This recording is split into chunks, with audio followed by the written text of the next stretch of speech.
I'm not doing an official welcome, just start to introduce myself. I'm Greg King, a coach with Principals Academy and also the program director for the day. My fellow program director is Bruce Brogan, sitting right in front. Bruce, stand up if you can see me. Thank you. I want to recognize our guest speakers, everybody. Thank you very much for availing yourself on this Saturday to be with us. Before I say anything else, I believe I heard that the doors are closing before 3, so that nobody can run to the rugby. That's not going to happen. So thank you very much for being here. We have a photographer and a videographer who will be around and taking photographs for Principals Academy records and archives. So smile throughout the day. I'd like to recognize Mr. Alan Mayer, the Deputy Director General of the Western Cape Education Department. Thank you very much, Alan, for being here. It's much appreciated. And then I want to recognize Mr. Trevor Degenbottom, sitting here in the chair here in the third row. Trevor is from England, and he makes this an international conference. Thank you very much for being here. Without further ado, I'd like to call on our head coach, CEO, Mr. Keith Richardson, who will do the official welcome. Thank you. Thank you, Keith.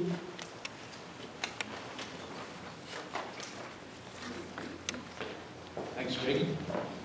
I'm absolutely thrilled that we've got this event off the ground. It's something we've talked about for years, an event where we have not only our current principals, but also past principals. So I hope that today you're going to mix, you're going to mingle, you're going to renew friendships, you're going to remind yourself about an anchor, and tell some war stories from the past. Anyone who's a first year principal here won't know what I'm talking about, but you will. So, 171 people have accepted today. I think 30 are still in the traffic. But I think it's a wonderful occasion that we all get together. Some of you have come a long way. You've heard about an English guest we got here today. But our guest speaker, our keynote speaker, who's up next, has come down from Joburg especially for this. And I'm really impressed that the 4 series schools that we coach at are all here today. So that means you must have got up, well, I heard what time you got up. Some of you up at 3:30. So to come through here. We've got Swellendam schools as well. So thank you for all being here. Thank you for renewing old contacts. And thank you for just being part of this occasion.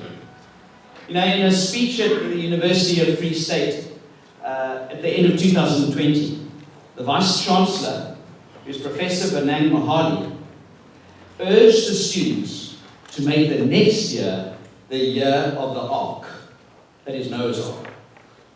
Now, all of us sitting here know all too well what happened in 2020. It was the year of COVID. It was the year of confusion. It was the year of uncertainty and a year of fear.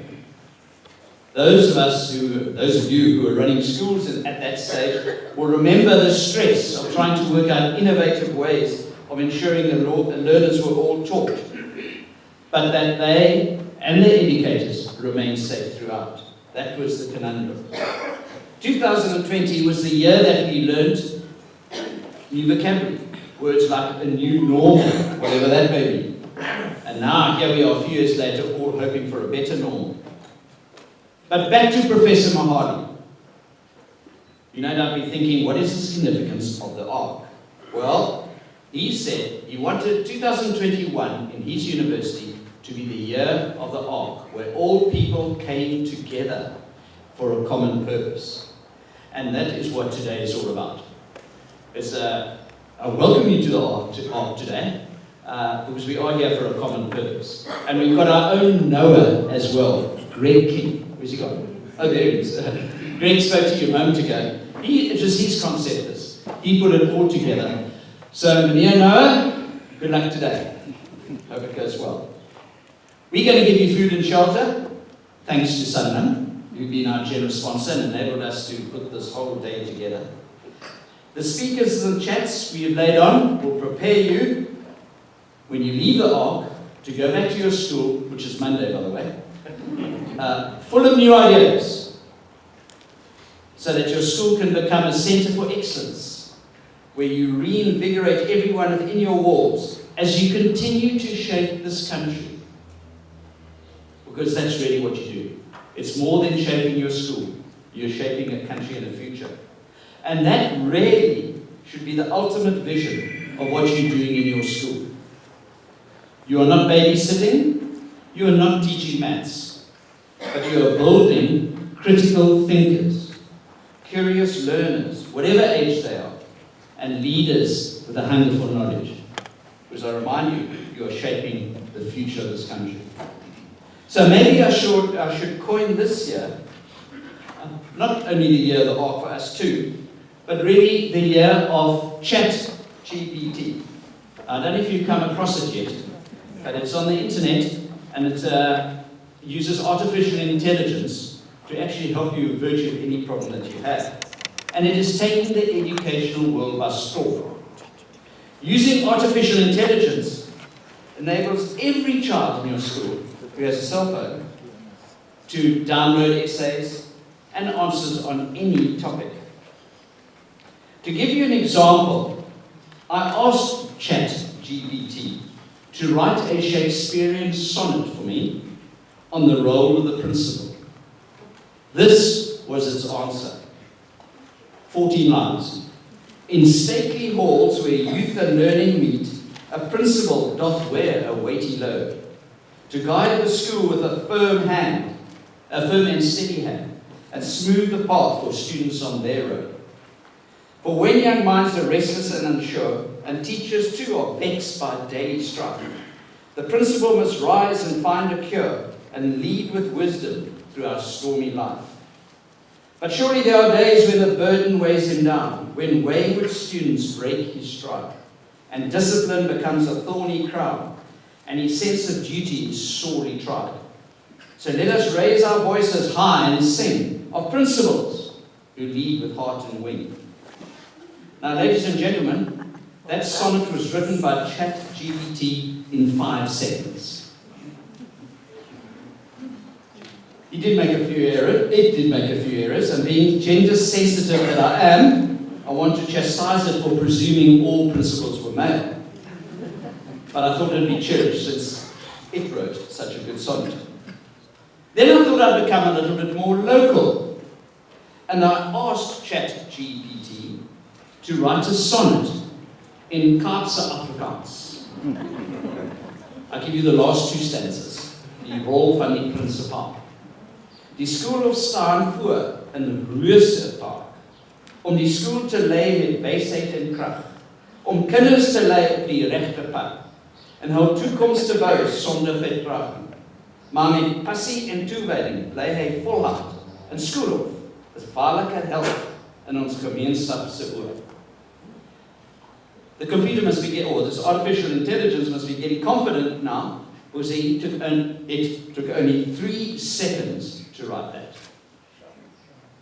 And I wanted to write back in the comments section that his comments weren't particularly good, but that his rhyming wasn't particularly good, but that's being cherished. This is going to be a year that is quite a challenge for you, especially when your pupils find ChatGPT. And your grade 7 teacher at the beginning of next term asks her class to write May vakansie. And ChatGPT turns out 35 very creditable essays, and all are different. You can actually tell the computer to write an essay on what a 13-year-old would write on May vakansie. So it's going to be a challenge. And we're always facing challenges in teaching. Every year brings out something different. A book came out at the end of last year, written by a Dutch professor, who's a professor of education at Edinburgh University. His name is Kat Biester. His book is entitled World-Centered Education. But don't rush to buy it. It's 160 pages, and it's 1,500 rand. So I wasn't going to pay that, so I did what we're all going to be doing now, is I went to ChatGPT and asked it about this book. And ChatGPT said to me that this is a challenge that Beester sets all educationists. And I'll just give you the main point. He said, the future is no longer using the words child-centered education. He urged people to take it out of their vision statements. Because post-COVID, we now have to talk about an educational world which is centered on the world, a world-centered education, where we are preparing our children to take their places in the world, to be confident to participate in the issues of the day, to question and to transform and improve their own personal world. That's what educationists do. You are educating your children to take their place in the world, whether it is in Ceres, or whether it is in Cape Town, or whether they go international. Wow. That's a huge responsibility on everyone here. All of us running schools have this responsibility, but how exciting that is. It must be so exciting with these new technologies, and we can have a session on it later on. If you do want to buy the book, do let me know. I'll borrow it from you. But I hope that you go back to your schools, determine that your school is the one where children are going to be prepared for this world. So, ladies and gentlemen, thank you for joining us today. Many of you have travelled a long way. May it be a day which changes your thinking, changes the day you run your school, and even possibly help you change your life. Right? You're on show, Mr. Peter. And that very impressive start. I'm just going to basically introduce the keynote speaker, Ralph Peter, and I think myself and my colleague Peter Ingalls, that we started a construction company together many years ago. Where the original contact with Ralph, so I wanted to just bring a little bit of history into how this all came about, if you don't mind, Ralph. So probably we've known you since just after you left school. I mean, you must have been 17, 18 years old. It goes back that far.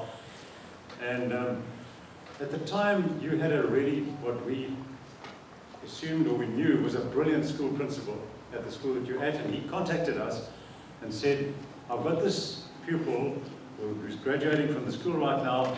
He's got really fantastic talents and so on. Would you guys be prepared to put him through university? So we said, well, I mean, we've got lots of other people. We just started our company, can we afford this? And there are other people here that maybe should also be considered. So we said to him, okay, well, tell Ralph to come down and work on one of our sites. Let's put him into the dust and diesel fumes of contracting or construction and see if he's going to last before we start putting him through fancy university degrees. But very soon, we realized that the principal was right. Ralph had some exceptional qualities, even when you were working as a steel-fixing foreman on a bridge deck or something at that time with your hands. And so we entered him into the civil engineering degree at UCT. And 4 years later, Ralph graduated at the top of his class. And we then decided, well, we're so lucky to have a guy of this caliber and the thing, let's get him going. And he started on some bridges we were building around the airport at the time. And you'll have to correct me whether the story is quite correct, but I believe that Ralph had a look at the design and said, guys, we can do better than this design. I would like to just have a chance of redesigning some of the stuff because it could be more economically designed and it could be easier for us to build. So normally when you tell that to design engineers, they're quite corporate sort of guys and they don't like anyone interfering with them, but they allowed him to do it and everybody was actually amazed at what came out of this thing. I can't put that story, but I think it's pretty well right. Then we decided to educate, go into the education a bit further, so we enrolled Ralph at the business school to do an MBA. And most of you here know what we're talking about. You've been at this UCT business school and what it's like. It was a big, big mistake from Horningham's perspective, because very quickly, after Ralph had flourished there, they could see, with the caliber of the man, I got a little note and a check on my desk from Old Mutual saying, we're taking the student over and going to pay his fees from now on. And we were very sad to lose a brilliant engineer, but what was so impressive is to watch Ralph meteorology, well, his rise through Old Mutual, and you know, as a young engineer, getting right to the top. And you know, those big companies like Sanlam and Old Mutual are normally run by brain box actuarial scientists, you know, guys that are. It's the first time, in fact, that I think Old Mutual ever had an engineer at the top, which we were really proud to be associated with the start of Ralph's careers. But it was really nice when we got the. So then from Old Mutual, Ralph, you know, did some great changes there. The company flourished. We moved on to MTN, where he's currently the CEO, top dog in the company, and already there's things that you know one reads about and that are happening. I'm sure from Ralph's brilliant engineering mind and his warm personality, his ability to actually connect with people and to get things going. So complicated things in Africa and around the world that MTN are involved with big countries trying to make spurious claims and so on. I'm sure your ability to sort that out has been a big factor in it happening so quickly. So I think that we've got a connection from very, very early on, and Ralph, I think that what you've been someone who has always managed to get to the top, you know, when you took the top at school, top at university, and you managed to very quickly get to the top of your particular careers and so on. Everybody here can claim to be at the top of a position that they hold, you know, in their school and so on. And so we're talking top to top, as it were, you know. And I'm hoping that we hope that we could join us, and thank you very much for bringing up the time again. We know what the pressures you're under to be able to just share with us the experience that you might have had in your time of being at the top and what it's like to be in the hot seat that most of you are sitting in currently, and how difficult it is to handle those particular situations that are thrown at you every single day. So thanks very much for coming, Rob. We look forward to hearing what you're going to say.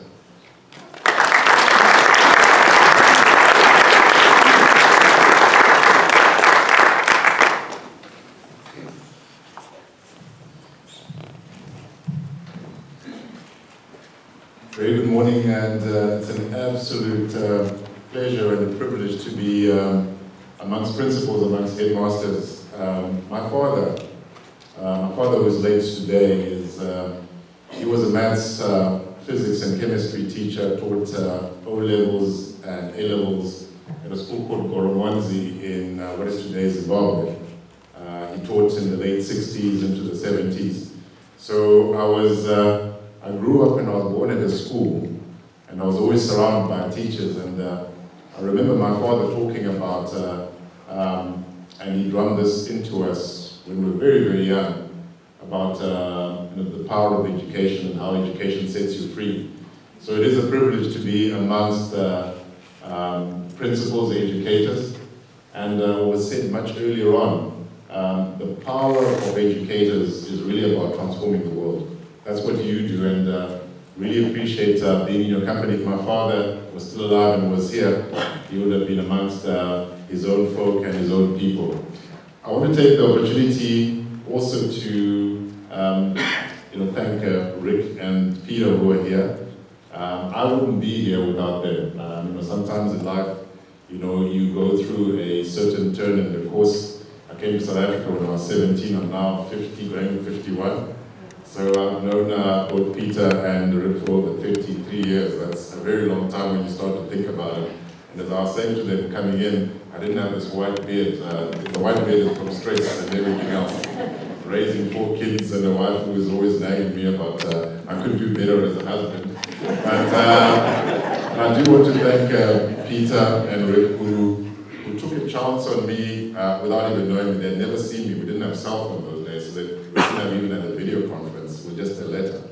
Dear Peter Ingalls and Rick Hall, would you take care of this, truant kid, so to speak. That's what Mike, the late Mike Wiley used to sometimes call me. So to Peter and to Rick, I am eternally grateful for the chance and the faith they had in me, and hopefully I have done you some proud, and really again to Rick for your vision for the PAT, which Rick convinced me probably about 8 years ago to find a way to support in one way or the other.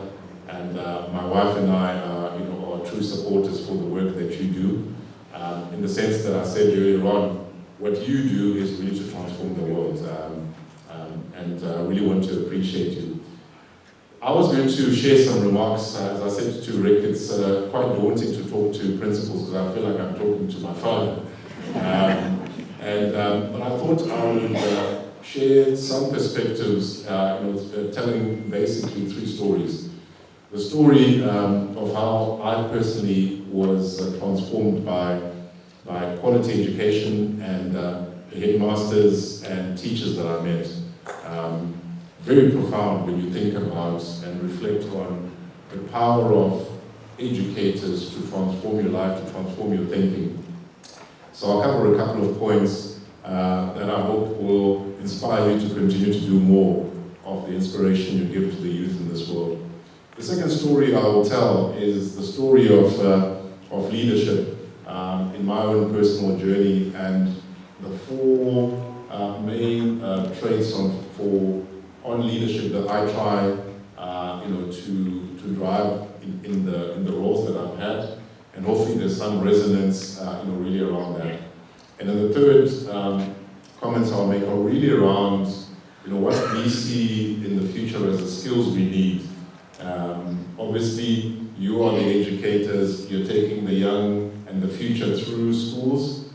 They want to be able to be relevant for the future, and the future is moving very, very fast. And I'll give some perspectives, particularly with the sense of the industry and the sectors that I'm in, to give you a bit of a sense what we are looking for now in terms of young people coming in. If I start with my first story about the power and the transformation that I personally had, I probably had about 4 teachers that I can go back to, all the way back to primary school. And when I say teachers, I also mix in headmasters and principals. The first most powerful teacher I first met was probably what in Zimbabwe we called in grade 3. And I think it's probably standard 1, exactly. I'm 51 years, I'm getting forgetful on these things. But her name was Mrs. Baisley.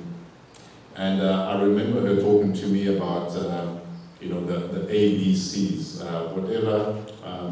So she used to say, whatever you can, CBA, whatever you can conceive and believe you can achieve.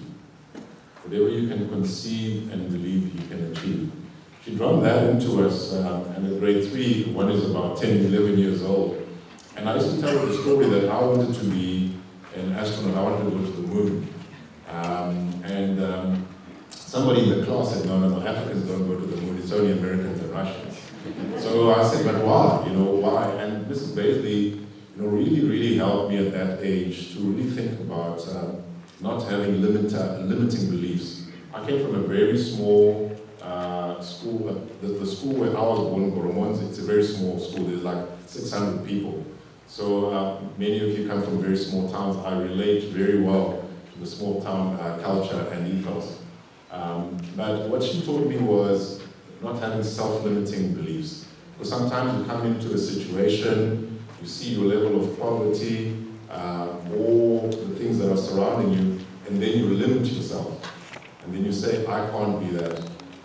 And I really found that kind of narrative, and she was, even when I left grade 3 and 4 and 5, she was always checking up on me and some of my colleagues when we were naughty or we were very studious. But this whole thing of, nothing is impossible if you apply yourself. You live in a small little town like Mutare is much smaller than Swellendam. And when I look back and I see some of the children who grew up in small environments, I reference, having had teachers like Mrs. Baisley who really gave us that sense that there are no self-limiting beliefs. Anything you can conceive, believe, you can achieve. And anyway, at that stage it sounded a little bit like rhetoric, but it actually became very true. Further on, when I get to grade 7, I meet a lady called Mrs. Gent. All these teachers, unfortunately, are late. And Mrs. Gent used to say, can't die in the cornfield. There's no such thing as can't. You always have to try, and you always have to do. And when you're young, you're often thinking about these things and saying, well, what's the relevance of? And you join the dots a little bit later. I'll talk a little bit about my career, and as Rick has said, I've traversed many careers. I started in civil engineering construction, I went to financial services, and now I'm in telecommunications and technology. There's no such thing as I can't. The skills you learn from school and or university are not very specific. In today's world, you should not see them as very specific to the field. They're actually very transferable and transportable. So this point that I can't do this, I can't be that, we were told, I left primary school knowing that there's no such thing. Coming into high school, and the late Mr. Mike Wiley, I found him, we connected because of cricket. I was a cricketer. And the one thing that I always say to people is that I wish I'd taken my cricket to the next level and played for my country. And when I was at high school, I think I was decent enough to have played cricket. But what Mike Wiley did was really open the world. And my coming to South Africa to join Rick and Peter was actually because what the original plan was actually had not quite happened the way we wanted. I was going to go to the UK, I was going to read engineering at Oxford, and I was going to play cricket. And I applied for what was then called the Third World Bursary. Those days you called them Third World Bursaries. But there were kids from everywhere, from China, from Thailand, etc. And they only had one bursary, and they had about 500 applications. They said, you made number 3, you didn't quite make number 1. So coming to South Africa was kind of plan B. But what Mike Wiley then did was, I found him to be somebody who really opened one's thinking about, what is possible in the world. I went to a very small school in a place called Plumtree. If you look in the map, if you close your eyes, you're driving through Plumtree, and you close your eyes for 3 minutes, you'll have gone through the town completely. It is that small. But when we were sitting out there, we never thought the world, nothing was impossible for us. I share those stories about myself because many of the students that you teach or you look after are exactly like me. There's nothing special about me in the way that I've been able to grow and transform in my life. There are many Ralphs in your schools, but it's all about the unleashing of possibility, the unleashing of self-belief, and also remaining grounded and resilient. And I will talk a little bit about that in terms of the skills that we're looking for really around resilience. So with my first story, I just want to again encourage you in the work that you do, which is really about transforming futures, transforming and having impact in lives that is enduring and that can really, really change the world. And I would like to encourage you to think that for whatever way you may perceive somebody like myself, there are many, many people like myself within your schools. Just unleash that talent going forward. The second story I would share is really around leadership. All of you are leaders, and the role of leadership is difficult. You have teachers to look after, there's lots of politics that goes in the schools, there's budgets that you need to manage, the kids are unruly, you have to deal with the education departments and so forth. So it is a tough job. And in many respects, your job is not too different from mine, because it is really about leading. The way I've been leading, and it's not a perfect, and I'm not saying it's a template, but it may be something to reflect on, is I've tried to develop a leadership philosophy based on really 4 things. The first is to set stretch. The role of a leader, in my mind, is not to maintain the current status quo. Is actually to keep pushing the envelope and find new frontiers. So stretch has to always, as leaders, be in our thinking. We need to be slightly unreasonable, not too unreasonable, but slightly unreasonable, and push boundaries, because boundaries are always moving. And if a leader does not push boundaries, and within the realm that you're in as educators and principals, the boundaries are really about remaining relevant in a world that is changing and evolving. The world does not stand still. The world is constantly, moving and evolving. And I will talk a little bit about GPT-3 in particular. And so I'm always looking for situations where my people are too relaxed and comfortable and just pushing them and stretching them. And that stretch, ensures that one remains relevant and the organization continuously has energy and that does not stop. I would say the second thing is really about discipline. Leadership requires discipline, and I think the first part of discipline is self-discipline. The ability to master the self, to truly understand who you are, the ability to look into the mirror and say, this is who I am and this is who I'm not. And that helps you also to understand where you need compensating skills and personalities, and surrounding yourselves with people who are additive. And that whole point around discipline also, I find that it forces you to put yourself in situations where the people around you, often, not always, but often, actually have more skills than you, but you're comfortable with that.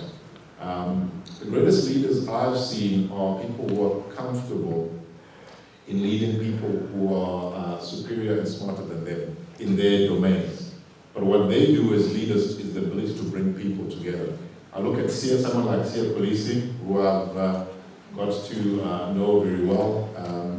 MTN sponsors the Springboks, and so we abuse that privilege of sponsoring the Springboks to invite them to dinner once in a while. So both him and Denan Tawariwa are two Springbok rugby players. Now, what I would say is Sia is a great rugby player. But the thing that he is a notch above in many respects is his ability to create an atmosphere where people believe that they can perform. That ability to create that atmosphere, that environment, that culture, where everybody can bring their best, and everybody feels that they belong. That belonging factor is something that I think is often in business schools and in many environments is underappreciated, is how do you create that culture of belonging where everybody can bring their best version of self. They don't have to fit in. This whole notion of fitting in is an old adage. Today, it's a world where you have diversity of culture. It's not about fitting in, it's creating spaces in the culture where people can bring the very best version of themselves, because we are in a much more diverse.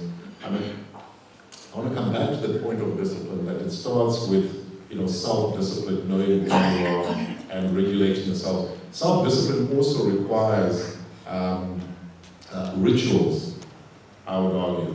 So part of my self-discipline is when I wake up in the morning, I have a little gym at home, I must exercise every day, even if it's for 10 minutes. Even if it's for 5 minutes, I will do some form of exercise, because it's about me centering myself before the world gets to me. I will do some form of meditation, some form of prayer. My mother is a prayer warrior, so I listen to the music that she sings and I put it on my headphones. And I do these rituals before I engage the day, so I really truly center myself, because the world is going to just happen on me. I need to be that calm person, because what people are looking for leaders often is, calm within a storm. So the discipline often is about rituals, and you as people, before you are principals, are probably already having your own versions of rituals that you do to kind of center yourself so that you can lead in the best possible way. I think discipline is also about putting beyond yourself discipline and self-knowledge. It is also about creating, a very clear set of expectations. What leaders often do, or people in positions of power often do, is not to be clear about expectations. It's expectations around what time people must arrive for a meeting. If it's 7:30, it is 7:30, it's not 7:45. And these sorts of expectations, small little things like that actually create a culture.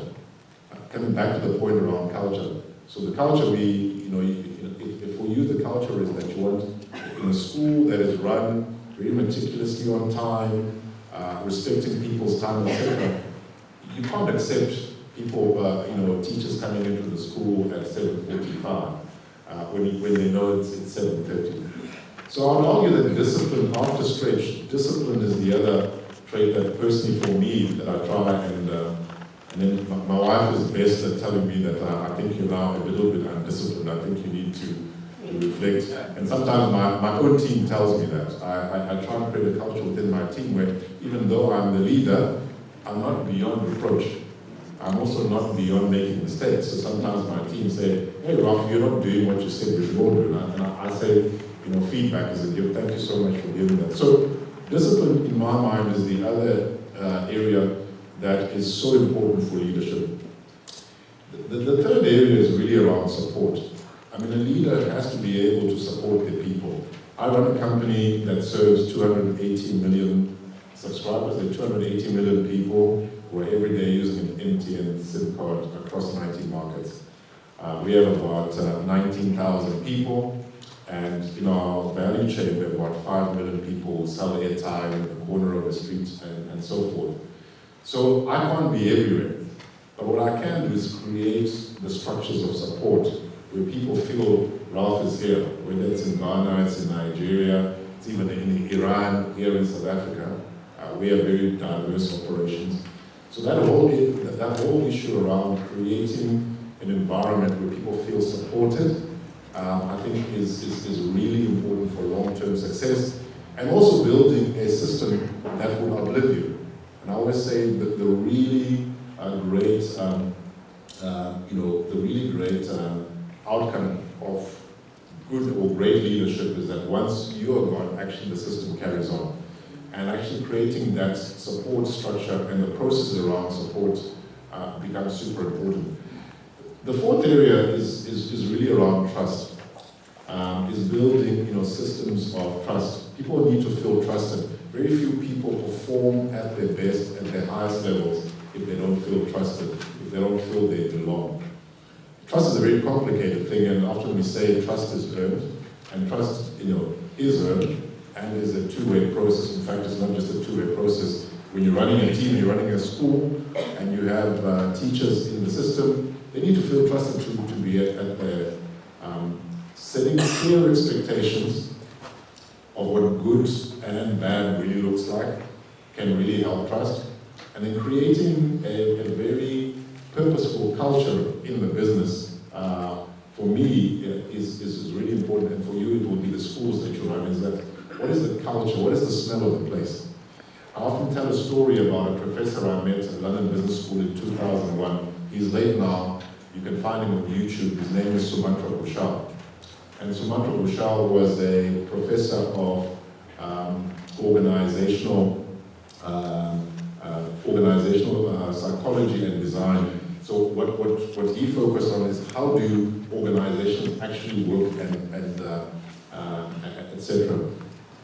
And he spoke about the story that as a first-generation Indian living in Fontaine at INSEAD, that he would take his family back to Calcutta in India.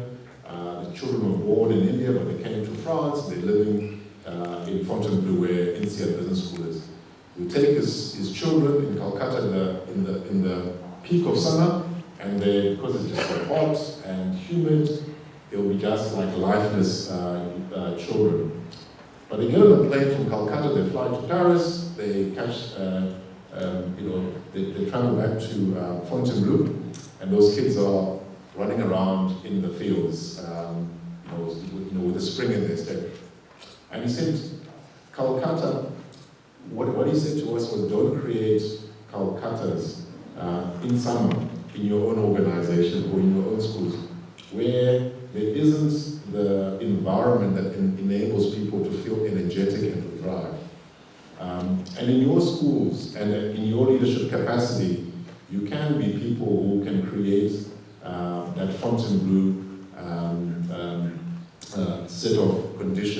culture. And it's very, very important. And trust and culture, in my experience, kind of live very close together. Highly trusting teams, highly well-acculturated teams perform better. You see that in sport a lot. I often say to my kids, I have two boys who are 10 and 11, and I play basketball with them, 2 versus 1 aside. And sometimes I let them win just to they can say they're good daddies. And sometimes, so when they lose, I've seen that when they lose, they start fighting with each other. And I say, have you seen on UEFA how when somebody misses a goal, the other guy goes and taps him, gives him a hug or whatever, or somebody misses a tackle in a rugby match, the Springboks are not shouting at each other on the field. You're creating a culture that's cohesive, a sense of belonging, and mistakes happen, mistakes happen, but you create a culture of learning. So I hope that some of those remarks are made really around just how I think about leadership, and I think there are many parallels for you as well as leaders within your schools, how you think about stretch, how you think about discipline, how you think about support, and how you think about trust, because ultimately these are the things I believe that make organizations successful, and schools are organizations in that way. The final topic I really wanted to cover was really about the future, and the future is here now. And ChatGPT-3 is quite a phenomenon, but I can tell you that this is in the world of artificial intelligence, because this is coming from the sphere that's called artificial intelligence. And what ChatGPT is what they call large language modules, where they take computing power on data sets and they try and create what they call parameters. So the ChatGPT-3, that's the latest version, it uses data sets from 2021 backwards. So they don't even have 2022 or 2023 data. The parameters they have, there's 175 billion parameters. That's why you can type something, and in 3 seconds, it searches 175 billion parameters to come up with the Shakespearean sonnet in 5 seconds. ChatGPT-4 is coming out at the end of middle of next year, if the OpenAI organization meets its timeline for its plans. Now, the current one, as I said, is 175. This one will have 1 trillion parameters. 1 trillion parameters. Now, the space of AI is very exciting for us. We run MTN is essentially a technology company. We've got networks, and on top of those networks sits very sophisticated software. And I'll come back to that a little bit to that. But looking at the future, the skills we need today are not necessarily the skills that I went through, to be honest, the kind of schooling I went through. But I mean, obviously many things that I went through or your learners and scholars are going through will still be relevant. But I would argue that as you're looking at the students that are in your schools, there are a couple of things that you need to be thinking about in terms of, if you're thinking about, are you making them fit for employment, fit for the future? I would argue that the following are really important things. The most important thing is curiosity. Curiosity is probably one of the most underrated skills. When I hire, and I'm doing an interview, I have a batch of questions that I've over time been able to design for myself. I gave them to HR. The HR team didn't really like them, but I still use them anyway. But that helped me assess the curiosity of the person. Today's world, with things like ChatGPT, knowing the answer is not important, actually. How does the person think about how they get to the answer? I have a daughter who has been lucky to be able to go to school in the United States for high school. And they have what they call the Harkness system. You'll be able to Google it, they sit around the table. The kids teach themselves, basically. The teacher is a bit of a facilitator. But what you see in these kids, in these arrangements, is really curiosity. They're asking questions. And the way that they ask questions tells you something about, their kind of mental model. So knowing the answer today is not as important as, kind of curiosity and critical thinking skills. Which students are asking questions? Do these questions lead to more questions? And I hire for curiosity, a lot these days, because I think there's a lot of intelligence out there, and I'll come back to the ChatGPT-3 set of issues just now, and how it's revolutionizing the world.